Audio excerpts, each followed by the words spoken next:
Hello guys, in this video I'm going to show you how to sign out from your Duolingo account in the Duolingo app.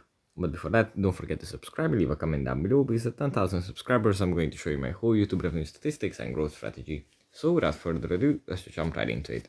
First we have to open up the Duolingo app.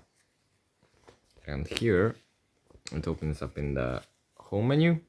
From here we just go into the profile menu. Then in the top right corner we tap on the cog icon. Scroll down, and here we find sign out.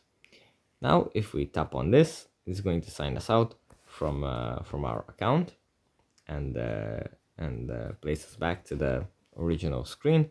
Here we can select our account, and we can log back in, or we can switch accounts, whichever we would like to do. So yeah, that's pretty much it for this video. Hope it was helpful for you guys, and I'll see you in the next one.